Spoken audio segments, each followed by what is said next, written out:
Islam meminta bantuan kepada baginda Nabi Agung Muhammad SAW untuk menjelaskan ayat-ayat Al-Quran.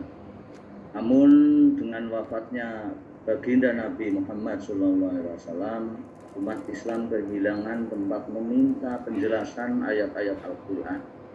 Pemahaman terhadap teks Al-Quran dalam sejarah Islam mengalami perkembangan dan perubahan yang dinamis.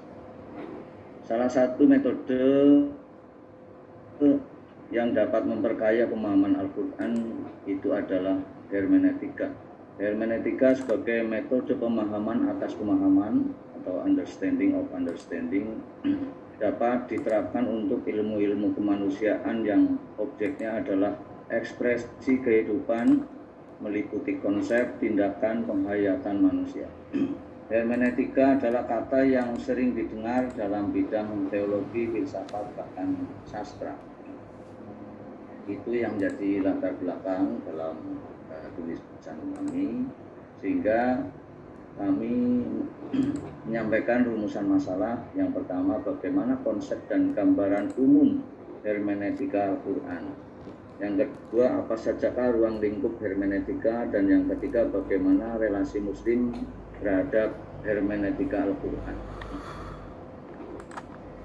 Jadi dalam pembahasan makalah kami di tulisan ini, yang pertama adalah konsep gambaran umum hermeneutika Al-Quran. Metode hermeneutika menekankan kesadaran pada teks, konteks, dan kontekstualisasi. Dalam perkembangannya, hermeneutika bukan tujuan untuk merekonstruksi pikiran kreatif penulis teks, tapi sebaliknya mengembangkan konstruksi atau produksi pemahaman makna dari teks sesuai dengan konteks pembahasannya. Sifat Al-Quran yang bersifat historis menyebabkan munculnya gagasan dan teori hermeneutika atau metode penafsiran. Siron Samsudin memetakan aliran hermeneutika Al-Quran menjadi tiga. Yang pertama, pandangan kuesi objektivis tradisionalis atau suatu pandangan bahwa Al-Quran harus dipahami. Kemudian yang kedua, kuesi objektif modernis memandang penting terhadap original meaning. Ketiga, aliran subjektivis meyakini langkah penafsiran sepenuhnya merupakan subjektivitas penafsir. Kemudian ruang lingkup hermeneutika. Hermeneutika sebagai teori penafsiran kitab suci. Terminologi hermeneutika pertama kali dimunculkan sekitar abad 17 oleh C.C. Denhour.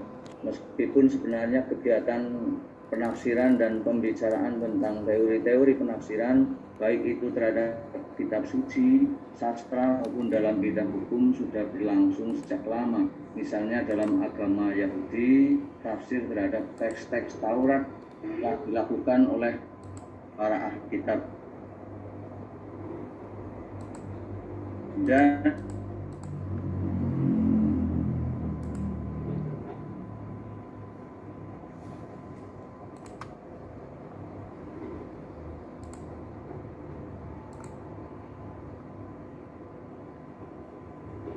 hermeneutika linguistik sebagai kelanjutan dari hermeneutika filologis, ia telah melangkah lebih jauh di balik teks. Hermeneutika jenis ini menyatakan bahwasanya sebuah teks yang dihadapi tidak sama sekali asing dan tidak sepenuhnya biasa bagi seorang penafsir.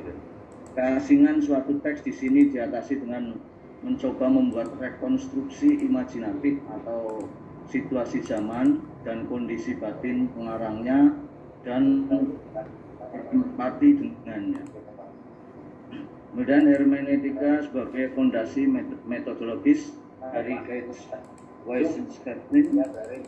Dalam perkembangannya, hermeneutika dalam perspektif ini dijadikan sebagai metode untuk memperoleh makna kehidupan manusia secara menyeluruh, sehingga para penelitiannya tidak semata-mata interpretasi teks saja, tetapi berusaha memperoleh makna kehidupan dari semua bentuk sinyal dan simbol praktik sosial, kejadian sejarah, dan termasuk juga karya-karya seni. Hermeneutika sebagai fenomenologi Sarip, Teonmut Sarip. Sarip. Hermeneutika sebagai hermeneutika desain merupakan hermeneutika yang tidak terkait dengan ilmu atau peraturan interpretasi teks, juga tidak terkait dengan metodologi bagi ilmu sejarah humaniora, tetapi terkait dengan pengungkapan fenomenologis dari cara beradanya manusia itu. Pada itu menurut kami Sarip, Unmut Sarip. pemahaman dan penafsiran adalah bentuk-bentuk eksistensi manusia. Sarip di Unmut. Kemudian hermeneutika sebagai sistem Sarip. tujuan untuk menghilangkan misteri yang terdapat dalam simbol dengan cara membuka selubung-selubung yang menutupinya. Hermeneutika membuka makna yang sesungguhnya sehingga dapat mengurangi keanekaragaman makna dari simbol-simbol. Langkah pemahaman hermeneutika menurut Ricker ada 3 langkah, yaitu yang pertama langkah simbolik, pemahaman dari simbol ke simbol. Kedua, pemberian makna oleh simbol serta penggalian yang cermat atas makna. Ketiga, langkah filosofis, yaitu berpikir dengan menggunakan simbol sebagai titik tolak. Kemudian relasi muslim terhadap hermeneutika Al-Quran. Dalam kajian keilmuan Islam sebelum datangnya hermeneutika telah dikenal tafsir, kata yang asalnya dalam bahasa Arab fasara atau fasara. Ini digunakan secara teknis dalam pengertian eksegesis di kalangan orang Islam di abad ke-5 hingga sekarang. Menurut Farid Esad dalam bukunya Quran, Pluralism and Liberation, praktek hermeneutika sebenarnya telah dilakukan oleh umat Islam sejak lama, khususnya ketika menghadapi Al-Quran.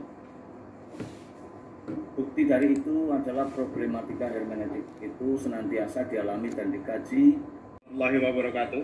Waalaikumsalam warahmatullahi wabarakatuh. La haula wala quwwata illa billah, amma ba'du. Yang kami hormati, yang kami banggakan Pak Profesor, Pak Kolis, dan teman-teman mahasiswa Pasca yang berbahagia. Alhamdulillah pada kesempatan malam hari ini kita bisa kuliah bersama, ngaji bareng bersama Gus Nur, tapi Gus Nur yang profesor, bukan Gus Nur yang sugih.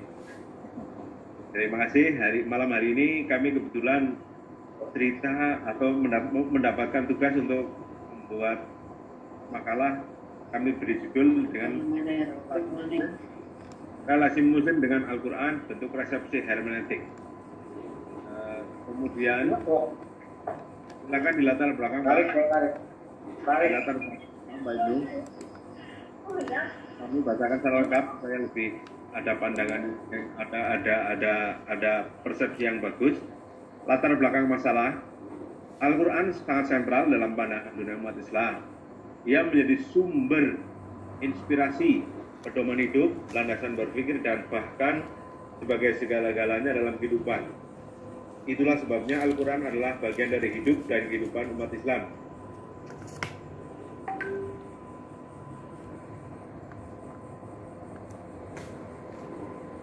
Juga berlaku universal dan terus sesuai dengan segala zaman dan tempat.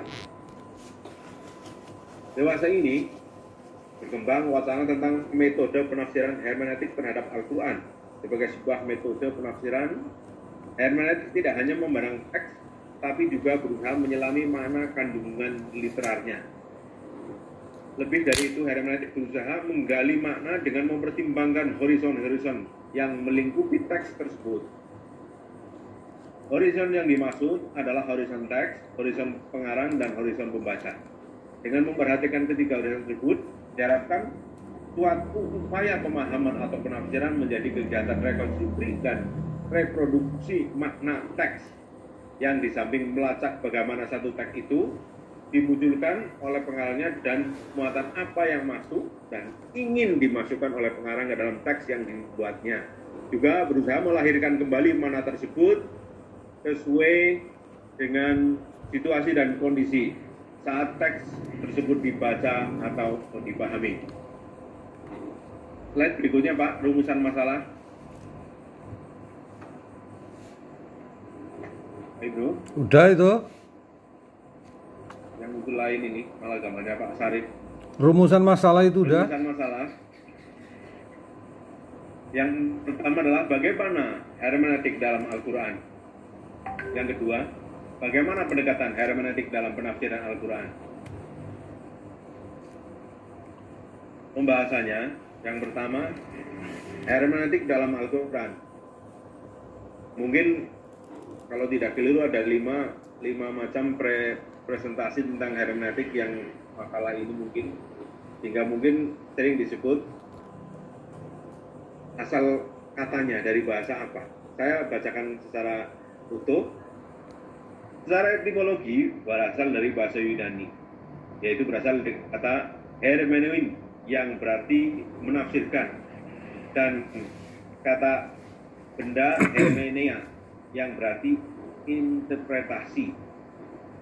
Dalam mitologi Yunani sering dikaitkan dengan tokoh yang bernama Hermes, seorang utusan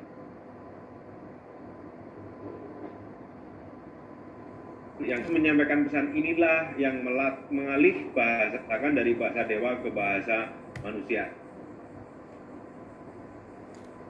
Slide selanjutnya, Pak. Para ahli sepakat bahwa definisi hermeneutik dalam arti sempit, hermeneutik membahas metode-metode yang tepat untuk memahami dan menafsirkan hal-hal yang perlu ditafsirkan. Dalam arti luas, hermeneutik adalah cabang ilmu pengetahuan yang membahas hakikat, metode, dan syarat penafsiran.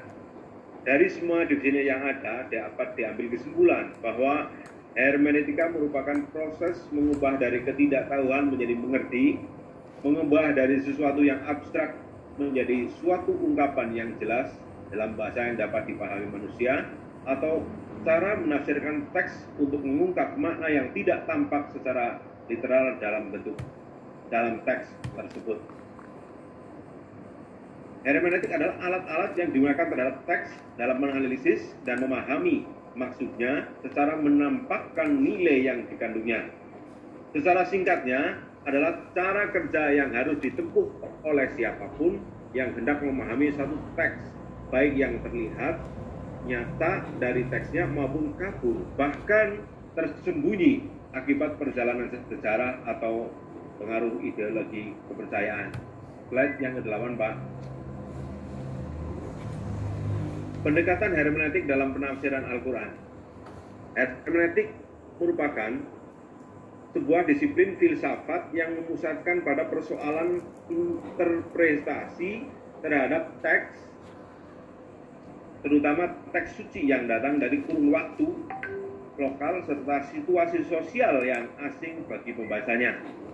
Hermeneutika merupakan tradisi berpikir atau refleksi filosofis yang berupaya untuk mengungkap konsep verstehen atau memahami.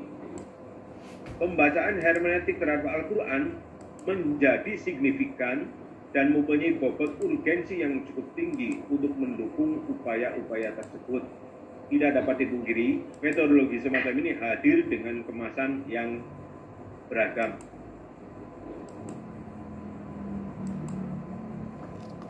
Slide yang 9, Pak Ibnu.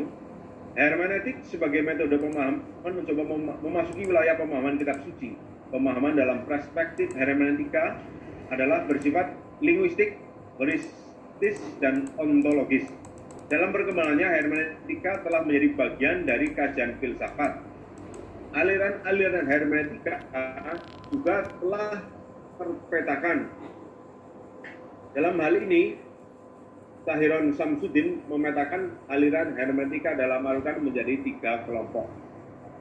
Yang pertama atau A adalah pandangan kuasi atau objektivitas tradisional, yaitu suatu pandangan bahwa Al-Quran harus dipahami, ditafsirkan, serta diaplikasikan pada masa kini, sebagaimana ia juga telah dipahami, ditafsirkan, dan diaplikasikan pada situasi di mana Al-Quran diturunkan kepada Nabi Muhammad SAW dan disampaikan kepada para sahabatnya. Seluruh yang tertera secara literal dalam Al-Quran harus diaplikasikan juga di masa kini dan bahkan pada masa yang akan datang.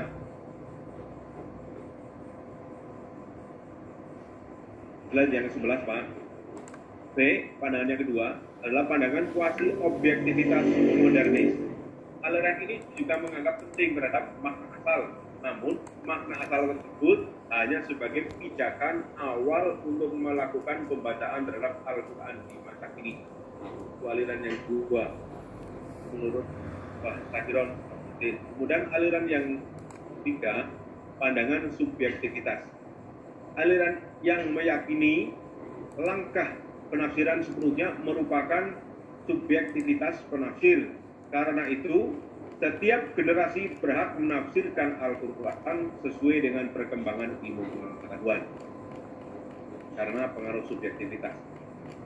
Dengan kata lain, sebagai sebuah metode penafsiran hermeneutik, tidak hanya memandang teks dan berusaha menyelami kandungan makna literanya. Lebih dari itu, hermeneutika berusaha menggali makna dengan mempertimbangkan horizon-horizon yang melingkupi teks tersebut. Horizon yang dimaksud adalah horizon teks, horizon pengarang, dan horizon pembahasan. Demikian yang dapat kami sampaikan, Pak Profesor dan teman-teman semuanya.